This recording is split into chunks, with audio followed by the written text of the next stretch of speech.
स्वागत है आप सभी का आपके अपने चैनल यूलर्न क्लासेज में। आज के क्लास में हम लोग मैथ के सब्जेक्टिव के जो सेट हम लोग चला रहे हैं, इनके यानी सेट नंबर हम लोग 12 करने वाले हैं, ठीक है। और इन सेट के अंदर जितने भी सवाल है, सारे सवालों को हम लोग हल करने वाले हैं और एक अच्छे अप्रोच के साथ हल करने वाले हैं। और ये सवाल जो है आपके फाइनल एग्जाम में ज़रूर ऐसे देखने के लिए मिलेंगे। तो वहाँ हम लोग कैसे हल करेंगे, उसी चीज़ को सीखने के लिए यहाँ पे आए। तो आइए यानी एक एक करके सवालों को हल करते हैं और ऐसा मान के चलेंगे कि हम लोग फाइनल एग्जाम में ये सवाल को लिख रहे हैं, ठीक है। आइए पहला सवाल लेते हैं आज का। देखिए सवाल क्या कर रहा है, सवाल कर रहा है कि सिद्ध करें कि समकोण त्रिभुज के कर्ण पर वर्ग अन्य दो भुजाओं के वर्ग के बराबर होते हैं, ठीक है। यहाँ पे बहुत ही बेहतरीन सवाल है, सवालों को हम लोग हल करने वाले हैं। सवाल देखिए कितना बेहतरीन सवाल है, ठीक है। इनको हल करेंगे हम लोग। अब आइए हल करते हैं, ठीक है। देखिए सवाल बहुत इजी है, थोड़ा सा चीज को समझने का प्रयास कीजिएगा। सिद्ध करने के लिए कि समकोण त्रिभुज के, यहाँ देखिए क्या कहा कि अगर ये समकोण त्रिभुज है, ये आपका समकोण त्रिभुज है, तो कह रहा है कर्ण, ये जो कर्ण है इस कर्ण का वर्ग दो अन्य भुजा, एक ये भुजा हो जाएगा, या इसको आप लंब या आधार कर सकते हैं, एक ही बात। इसको लंब समझिए और ये इसको आधार समझिए, ये तो आप लोग जानते होंगे। तो कहा कर्ण का जो स्क्वायर होता है, कर्ण का जो स्क्वायर होता है अन्य दो भुजा, यानी ये दोनों भुजाओं के यानी स्क्वायर के बराबर होता है, स्क्वायर के सम के बराबर होता है, ये कहा गया है, ठीक है। यहाँ पे हम लोग चीजों को समझने वाले, ठीक है। आइए तो आइए इसको हम लोग कैसे हल करेंगे, इस चीज को समझते हैं। तो हम लोग क्या करेंगे, हल लिखेंगे यहाँ पे और हल करके हमको क्या दिया, क्या ये देखते हैं। कहेंगे कि दिया क्या है, एक त्रिभुज है ना, त्रिभुज यहाँ पे हम मान लेते हैं कि त्रिभुज ABC एक समकोण त्रिभुज है, एक समकोण क्या है, एक समकोण त्रिभुज है। एक मिनट, ठीक है। क्या है, एक समकोण है, क्या एक समकोण है, ये बात हमको दिया गया है। तो सिद्ध करना है, तो सिद्ध करना है कि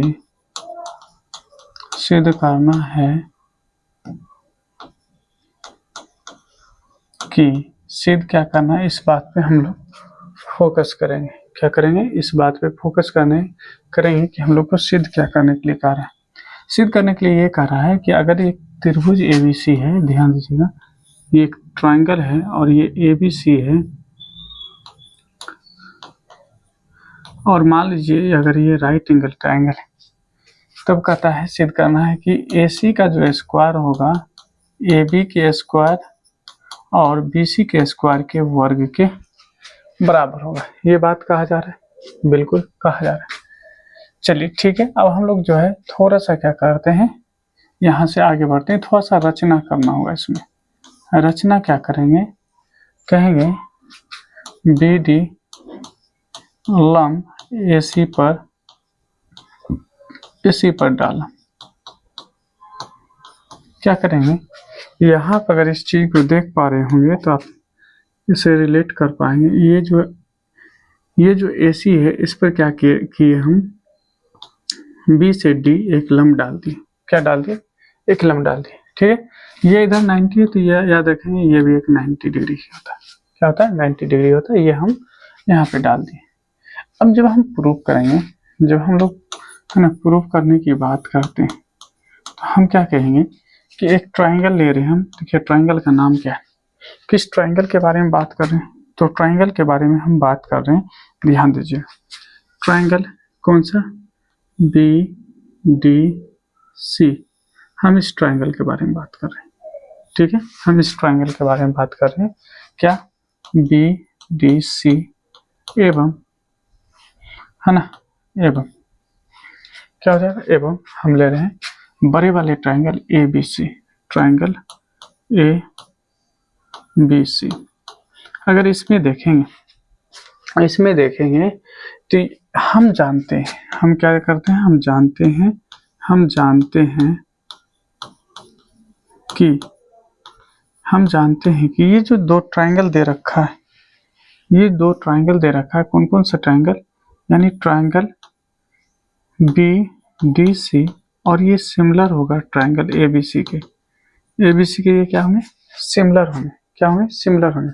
अब ये सिमिलर होता क्या है, सिमिलर किसे कहते हैं, तो कहा जाता है कि जब दो ट्रायंगल के प्रत्येक कोण बराबर और उनके प्रत्येक साइड सेम रेशियो में होता है, यानी एक ही अनुपात में होता है, तो उसी को हम लोग सिमिलर कहते हैं। क्या कहते हैं, सिमिलर कहते हैं। और ये बात पहले से प्रूव किया जा चुका है। अगर आप कहने का मतलब ट्रायंगल चैप्टर पढ़े हैं तो इसमें ये बात पहले से प्रूव किया जा चुका है, तो हम इसे ऐसे लिख सकते हैं।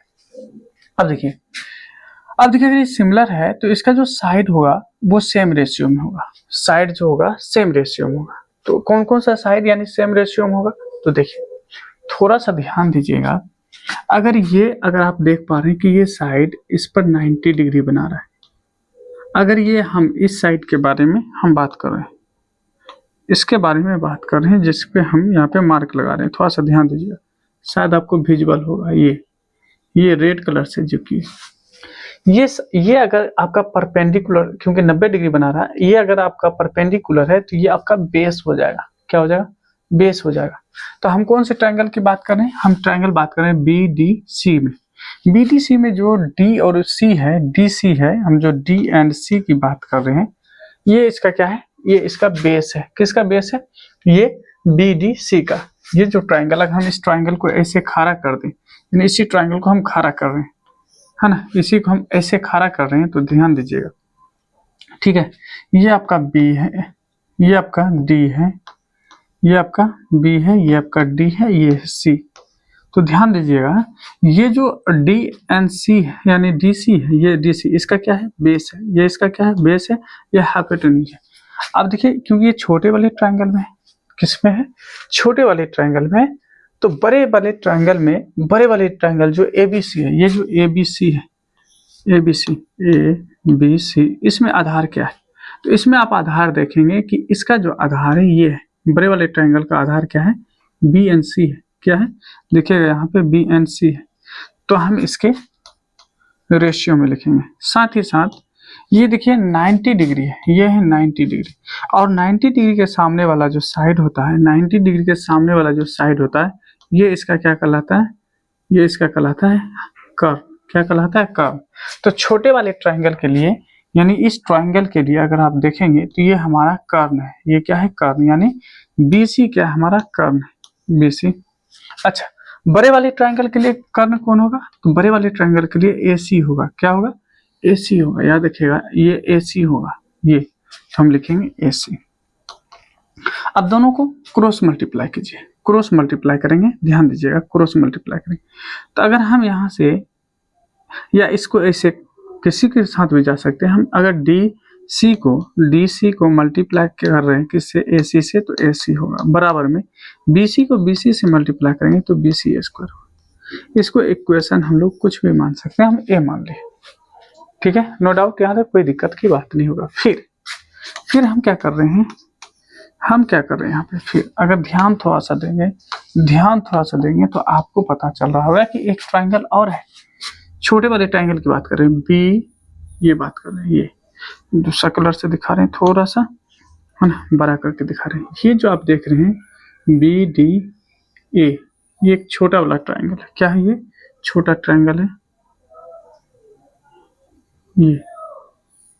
ठीक है, ये जो आप देख पा रहे हैं छोटा वाला ट्रायंगल, ये आप देख पा रहे हैं छोटा ट्रायंगल है, जिसका नाम क्या है, BDA। तो हम कहेंगे यहाँ पे ट्रायंगल BDA, ट्रायंगल BDA एवं, और बड़ा ट्रायंगल लेंगे ABC। ट्रायंगल बड़ा वाला क्या है, ABC। अगर हम बड़े ट्रायंगल की बात करें यहाँ पे, तो बड़ा ट्रायंगल क्या है हमारा, ये हमारा है बड़ा ट्रायंगल। अगर आप देखेंगे तो ये हो गया ABC, ये हमारा बड़ा ट्रायंगल है या नहीं, ये AB हमारा क्या है, बड़ा ट्रायंगल है। चलिए, और हम जानते हैं कि ये दोनों ट्रायंगल क्या होगा, हम जानते हैं कि ये दोनों सिमिलर होगा। क्या कहेंगे, हम जानते हैं हम क्या जानते हैं कि ट्रायंगल जो A यानी BDA है, BDA ये सिमिलर है किनके, ट्राइंगल ए बी सी के। और जब ये ट्राइंगल यानी सिमिलर होगा तो इसका मतलब रेशियो क्या होगा, सेम होगा। अब थोड़ा सा ध्यान दीजिएगा, थोड़ा सा अगर हम आपको समझा पाए, थोड़ा सा ध्यान दीजिएगा कि ये जो ट्राइंगल देख रहे हैं ये यहाँ पे 90 डिग्री है, ये क्या है 90 डिग्री, ये 90 डिग्री है। अगर मान लीजिए कि अगर ये हमारा बेस है तो ये आपका परपेंडिकुलर होगा, क्योंकि इससे 90 डिग्री बन रहा है, ये परपेंडिकुलर होगा। और ये किस ट्राइंगल के बारे में बात कर रहे हैं, तो बी डी ए के बारे में बात कर रहे हैं। तो हम यहाँ पे कह देंगे कि हमारा जो इस बार परपेंडिकुलर होगा वो होगा ए डी। तो हम कहेंगे ए डी, अगर ये ए डी है तो बड़े वाले ट्राइंगल यानी ए डी, क्योंकि हमारा इस बार ए डी ये है, तो बड़े वाले ट्राइंगल के लिए जो हमारा परपेंडिकुलर होगा वो होगा ए बी बटे में ए बी बराबर में। फिर वही बात 90 के है सामने वाला जो साइड होता है वो होता है कर्ण हो गया ए बी, तो लिखेंगे ए बी बटे में बड़े वाले ट्राइंगल का जो कर्ण होगा वो होगा ए सी, क्योंकि ये बड़े वाले ट्राइंगल में ए सी है तो ए सी लगाएंगे। अब इसको क्रॉस मल्टीप्लाई कीजिए, जब हम क्रॉस मल्टीप्लाई करेंगे ए डी गुना ए सी और ये बराबर होगा किसके, A B Guna A B यानी ए बी स्क्वायर, और इसको समीकरण जो है आप बी मान लीजिए। अब क्या करेंगे, समीकरण 1 और 2 को आप ऐड कर लीजिए, समीकरण 1 और 2 को ऐड कर लेंगे। क्या कर लेंगे, समीकरण 1 और 2 को ऐड कर लेंगे। तो यहाँ पे हम कहेंगे समीकरण ए एवं समीकरण बी दोनों को ऐड करने पर, है ना, जोड़ने पर, तो जोड़ने पर हम क्या मिलेगा मुझे, जोड़ने पर। तो आप देखेंगे समीकरण ए जो है ये है डी से, देखिए जब हम जोड़ेंगे याद रखिएगा इस साइड वाले से जुटेगा और ये साइड वाला जो है इस साइड वाले से जुटेगा, ये हमेशा याद रखिएगा। तो डी सी गुना में ए सी ये जुटेगा किससे, ए डी गुना में ए सी, ए डी गुना में ए सी, इससे जुटेगा बराबर में। ये जो बी सी स्क्वायर है ये जुटेगा किसके, ए बी स्क्वायर से जुटेगा। अच्छा, इन दोनों में क्या कॉमन है, तो यहाँ देखेंगे ए सी दोनों में, तो ए सी को आप कॉमन ले लीजिए। जैसे हम ए सी को कॉमन ले लिए बच गया क्या, डी एंड सी, प्लस में बीच में प्लस है, फिर बच गया ए डी, ठीक है। बराबर में तो आपको यही है बी सी स्क्वायर प्लस में ए बी स्क्वायर। अच्छा, अब आप देखिए ए सी आपका है और डी से सी, अगर हम इसके बारे में बात करें डी से सी ये, और फिर ए डी यहाँ से यहाँ तक, दोनों को अगर जोड़ेंगे तो क्या ए सी नहीं कर सकते हैं, तो आप कहेंगे हाँ बिल्कुल कर सकते हैं। यहाँ पे कहेंगे बी सी का स्क्वायर प्लस में ए बी का स्क्वायर। अब देखिए ए सी गुना ए सी क्या होगा, ए सी स्क्वायर। अब ए सी स्क्वायर बराबर क्या हो गया, बी सी का स्क्वायर प्लस में ए सी का स्क्वायर। क्या यही बात हम प्रूव करने के लिए चाह रहे हैं, क्या इसी बात के बारे में हम लोग बात कर रहे थे कि ए सी स्क्वायर बराबर में ए बी स्क्वायर प्लस में बी सी स्क्वायर, तो कहेंगे हाँ यही तो कह रहे थे, और ये हम लोग क्या किए, प्रूव कर चुके हैं। तो उम्मीद करते हैं कि ये जो आपको कॉन्सेप्ट के साथ आपको समझाएं, ये जो बताएं आपको अब तक जितनी भी बात बताएं सारा समझ में आया होगा, ठीक है। चलिए बढ़ते हैं अगले सवाल यानी सवाल नंबर 2। सवाल नंबर हम लोग 2 करने वाले हैं, ठीक है। आइए सवाल नंबर हम लोग 2 करने वाले हैं। सवाल नंबर 2 क्या कर रहा है ये देखते हैं, क्या मसला है। चलिए सवाल नंबर 2 इजी सवाल, ठीक है। देखिए क्या कहा है, यहाँ पे कहा है कि जो आपका सवाल है सिद्ध करने के लिए कहा है कि साइन पे पावर 4 थीटा माइनस में कोस पे पावर 4 थीटा नीचे में साइन स्क्वायर थीटा और माइनस में कोस स्क्वायर थीटा बराबर में 1, यही तो कहा है। और ये सवाल पूछा गया सवाल है। देखिए ऐसे सवाल अगर आ जाए तो हम लोग कैसे यानी इस सवाल को लगाएंगे ये हम लोग सीखने वाले हैं। तो सबसे पहले है ना LHS ले लीजिए। LHS लेफ्ट हैंड साइड कहता है यहाँ पे कि साइन पे पावर 4 थीटा माइनस कोस पे पावर 4 थीटा और नीचे में करा है साइन स्क्वायर थीटा और माइनस में कोस स्क्वायर थीटा। समझ रहे हैं? और ये सवाल देकर आप लोग घबरा भी गए होंगे, बहुत सारे बच्चे घबरा जाते हैं। एकदम तुच्छ सवाल है, बहुत ही हल्का सवाल है, ठीक है। आइए एक थोड़ा सा चीज आपसे पूछ रहे हैं कि अच्छा ये बताइए, ये फॉर्मूला तो आपको मालूम होगा कि ए स्क्वायर और माइनस में बी स्क्वायर, तो आप कहेंगे सर एक बार इसको जोड़ दीजिए, एक बार इसको घटा दीजिए। ये फॉर्मूला आप लोग जानते होंगे? कहेंगे हाँ बिल्कुल जानते हैं। तो ऐसा करते हैं, ये जो साइन पे पावर 4 है, तो क्या हम साइन स्क्वायर थीटा का होल स्क्वायर और प्लस में माइनस में कोस स्क्वायर थीटा का होल स्क्वायर कर सकते हैं? देखिए अगर a पे पावर 4 है तो इसको हम a स्क्वायर पे पावर है ना स्क्वायर कर सकते हैं। ये मिलकर आपको है ना a पे पावर 4 ही देगा। नीचे में क्या है, तो साइन स्क्वायर थीटा माइनस में कोस स्क्वायर थीटा। अब ध्यान देंगे यहाँ पे थोड़ा सा, अब ये हो गया a square minus b square. तो a की जगह पे साइन स्क्वायर है और b की जगह पे कोस स्क्वायर है, तो कहेंगे एक बार जोड़ेंगे एक बार घटाएंगे। तो यहाँ पे कहेंगे कि एक बार जोड़ दीजिए, तो साइन स्क्वायर थीटा प्लस में कोस स्क्वायर थीटा, एक बार जोड़ देंगे एक बार घटा देंगे, तो घटाएंगे साइन स्क्वायर थीटा माइनस में कोस स्क्वायर थीटा, ठीक है, नो डाउट। और नीचे में क्या है, तो नीचे में है साइन स्क्वायर थीटा माइनस में कोस स्क्वायर थीटा। क्या यही बात है आपके? हाँ सर यही बात तो है, तो काम बन गया आपका। अब देखिए नीचे में अगर इस बात को देखें तो ये बात और ये बात कट जाएगा, बच क्या गया, तो बच गया यहाँ पे साइन स्क्वायर थीटा प्लस में कोस स्क्वायर थीटा। और इसका फॉर्मूला हम लोग बचपन से ही जान रहे हैं कि एक होता है। क्या ये RHS के बराबर नहीं? क्या ये RHS के बराबर नहीं? क्या ये RHS के बराबर नहीं? कहेंगे हाँ है, तो ये हम लोग प्रूव कर चुके हैं। ये हम लोग क्या कर चुके हैं, प्रूव कर चुके हैं। उम्मीद करते हैं कि ये भी सवाल आपको अच्छे से समझ में आ गया होगा, ठीक है। तो चलिए बढ़ते हैं आप अगले सवाल, यानी हमारा जो नेक्स्ट सवाल होगा सवाल नंबर 3। आइए ये भी बहुत ही आसान सवाल है, बहुत ही आसान सवाल है। और ये सवाल आपके एग्जाम में कई बार पूछा गया, कह रहा है यहाँ पे 2x स्क्वायर, क्या कह रहा है, 2x स्क्वायर माइनस में 2 रूट 2x प्लस में 1 और बराबर में 0। क्या है, बराबर में 0 है, यह बात को ख्याल रखें। आइए अब देखिए सवाल को कैसे करेंगे। सवाल बहुत ही आसान है और पूछा क्या जा रहा है इस पे भी आपको ध्यान देना है। ध्यान देना क्या है, क्रय का मूल होगा, मूल का मतलब है इसका x का वैल्यू मांगा है, ठीक है। क्या करेंगे, x का वैल्यू मांगा जा रहा है, चलिए ठीक है। तो आइए हम लोग क्या करते हैं, यहाँ पे हम लोग ये बात जानते हैं कि अगर a का वैल्यू यहाँ पे पूछा जाए क्या है, तो कहेंगे कि 2 है।